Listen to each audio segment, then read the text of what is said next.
Hello प्यारे विद्यार्थियों, नमस्कार। आप सभी का स्वागत किया जाता है हमारे कृष्णा क्लासेज में। जैसे कि आप सभी को पता है, जो ये रीट का आपका पात्रता परीक्षा थी वो आपकी हो चुकी थी और उसमें से अब रिजल्ट में एक समस्या आ रही है, एक नॉर्मलाइजेशन। ये आपके काफ़ी बच्चों के मन में है कि सर ये नॉर्मलाइजेशन क्या होता है, ये कौन कौन सी शिफ्ट में नंबर बढ़ेंगे या नंबर कम हो सकते हैं। ये रीट पात्रता में संपूर्ण जानकारी लेकर आए हो जो नॉर्मलाइजेशन में बारे में है। चलो हम चलते हैं अपने प्रश्नों की ओर जो आपके मन में बार बार उठ रहे हैं और सभी बच्चों ने मैसेज किया, सर नॉर्मलाइजेशन क्या है, नॉर्मलाइजेशन क्या है। तो मैं इसलिए इसके बारे में एक वीडियो लेके आया हूं जो आपके जो भी मन में प्रश्न हुए हैं उनके सभी के जवाब दे रहा हूं। ठीक है, पहला प्रश्न आप सभी के मन में है कि सर नॉर्मलाइजेशन क्या होता है, ये क्या होता है। ये आपको बता दूं मैं, नॉर्मलाइजेशन क्या होता है। ये जब बच्चों के जो प्रश्न होते हैं, जो प्रश्न में आपत्तियां दर्ज की होती है, वो कल आपकी लास्ट डेट थी 31 आपकी लास्ट डेट थी। जो अभी आपकी आपत्तियां थी वो आपने सभी ने डाल दी होगी कि सर इस प्रश्न में आपत्तियां थी। आपको बताएं, जो आपके टोटल 12 प्रश्न थे उस पर आपत्तियां लगी हुई थी, जिसमें से 5 प्रश्न को आपका बोनस अंक भी दे दिया गया और 7 अंक का अभी तक नहीं दिया है।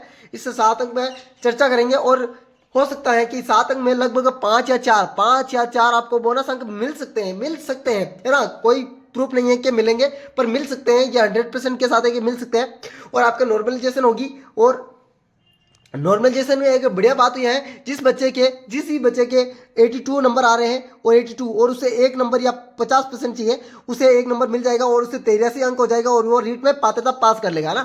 नॉर्मलाइजेशन एक वो है जो अलग अलग शिफ्टों में हुआ है पेपर, अलग अलग शिफ्टों में जो पेपर हुआ है, अलग अलग शिफ्टों में जो पेपर हुआ था, अलग अलग पेपर में। जैसे कि आपको बताया लेवल टू की 3 शिफ्ट थी और लेवल 1 की 1 शिफ्ट थी। इसमें तो आपका नॉर्मलाइजेशन नहीं हो सकता भाई।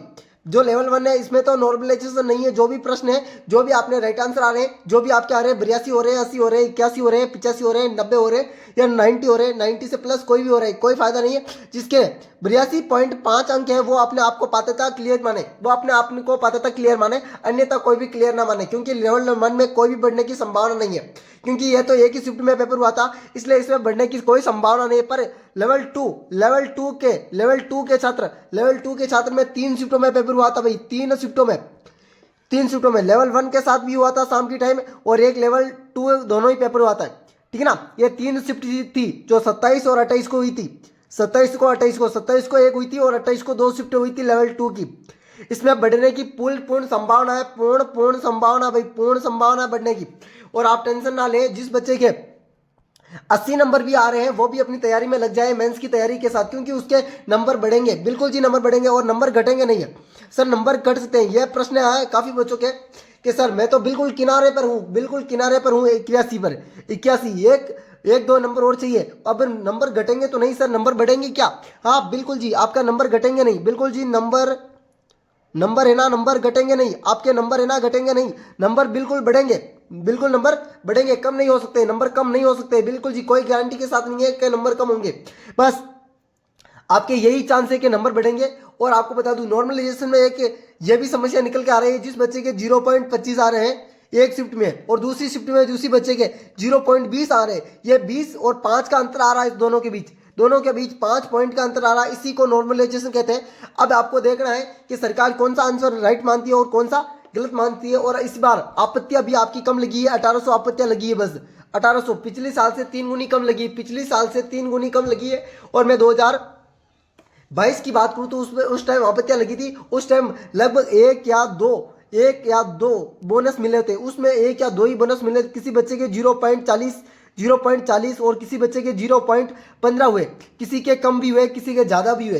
पर अब की बार पूर्ण संभावना है कि आपकी जो भी है नंबर बढ़ेंगे, नंबर कम नहीं होंगे। आप नो टेंशन से आप अपने तैयारी में लग जाए। और मैं आशा करता हूं कि सभी बच्चों के 83 अंक तो बन ही रहे, 82 तो बिल्कुल बन रहे हैं। 82 वाले अपने आप को पास माने, क्योंकि सरकार ने 82.5 है ना, 5 को हटा देगी, बिल्कुल जी। 5 आपके बढ़ जाएंगे और 5 आपके बढ़ने पर आप पात्रता क्लियर माने, आप किनारे पर भी हो तो भी आपका राइट आंसर हो जाएगा और बिल्कुल जी आप पात्रता क्लियर माने। और पर यह प्रश्न है बीएसटीसी वालों के लिए, बीएसटीसी वाले काफी बच्चे मैसेज कर रहे हैं, सर मेरे क्या 80 हो रहे हैं, क्या मैं पात्रता क्लियर मानूं। नहीं भाई, आपको जो भी है सच बताना चाहता हूं मैं, क्योंकि आपको गुमराह करने से हमें कोई फायदा नहीं मिलने वाला, क्योंकि आपके लास्ट में रिजल्ट तो आ जाएगा भाई।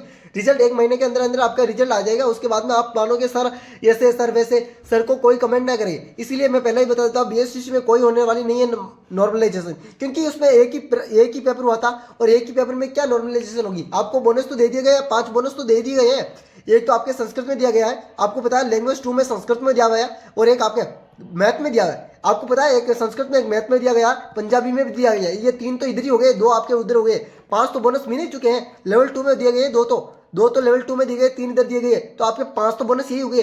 अब काफी बच्चों के इसमें अंतर आ सकता है कि जिसने सेकंड भाषा संस्कृत नहीं ली है और इस लेकर इंग्लिश लिए उसके नहीं बढ़ेंगे भाई, उसके बिल्कुल नहीं बढ़ेंगे, क्योंकि इंग्लिश में जो भी है बोनस अंक नहीं मिला हुआ है। इंग्लिश सब्जेक्ट में बोनस अंक नहीं मिला, बोनस अंक आपके संस्कृत सब्जेक्ट लेवल भाषा 2 में मिला है, और आपके भाषा 2 में लैंग्वेज भाषा 2 में ही मिला है संस्कृत में, और एक पंजाबी मिला में, ना कि आपके अंग्रेजी वाले माने कि सर मेरा भी, क्योंकि आपके संस्कृत वाले के बढ़ रहे हैं और पंजाबी वाले बढ़ रहे हैं 1 अंक, तो वो भी मानेगा मेरा भी 1 अंक बढ़ेगा अंग्रेजी में। बिल्कुल नहीं बढ़ेगा, क्योंकि आपने भाषा जो लैंग्वेज का अंतर है उसी प्रकार से आपका कम होंगे, और काफी बच्चे इससे पीछे भी रहेंगे।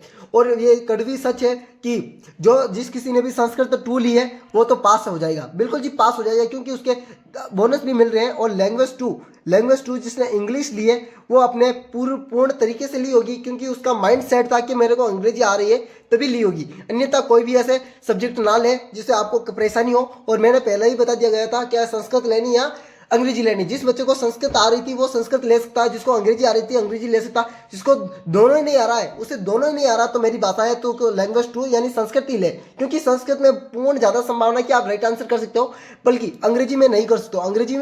अंग्रेजी जिस बच्चे को आ रही है वही राइट आंसर दे सकता है, अन्यथा कोई बच्चा इसका राइट आंसर नहीं दे सकता। आपको वीडियो कैसा लगा? इसी प्रकार का वीडियो देखने के लिए हमारे कृष्ण क्लासेस को सब्सक्राइब और बेल आइकन को प्रेस कर दीजिए। और अभी तक आपने रीट मेंस की तैयारी में नहीं लगे तो अभी से लग जाएं, क्योंकि रीट आपकी मेंस की तैयारी की क्लास भी स्टार्ट हो गई है, और क्लास आपकी डेली अटेंड हो रही है राजस्थान जीके पर।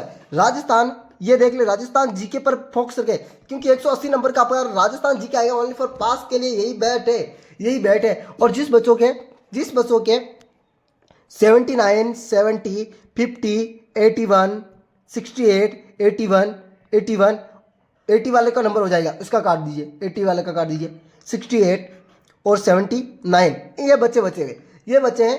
अब आपको तैयारी में लगना है, पर आप रीट पात्रता तो नहीं दे सकते हैं, इसलिए इसकी तो अगली बार तैयारी करो। पर आपके पास एक सुनहरा मौका है, जल्दी से सुने। क्या बात है सुनहरा मौका सर?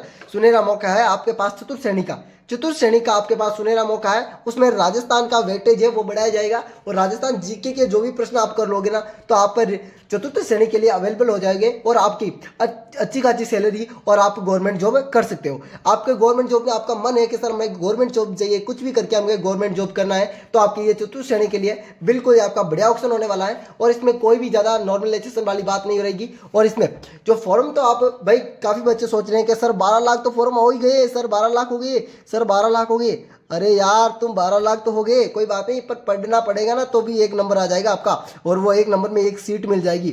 जिस तरह आपने अभी तक ये रीट पात्रता दी है और अपने आप को जिस तरह कंट्रोल में रखा, अनुशासन में रखा, उसी तरह आपने अनुशासन रखकर आप चतुर्थ श्रेणी के लिए अपना ये रथ है या अपना जो भी है भविष्य उसे और जल्द देते हैं, तो आपका 100% का तो जीत आपकी होगी, और आपका लक्ष्य है वो संपूर्ण मिल जाएगा। चलो ठीक है, अगले वीडियो में मिलते हैं इसी प्रकार की वीडियो के साथ। अलविदा। जय श्री देव नारायण की सभी साथियों को राधे राधे, अलविदा।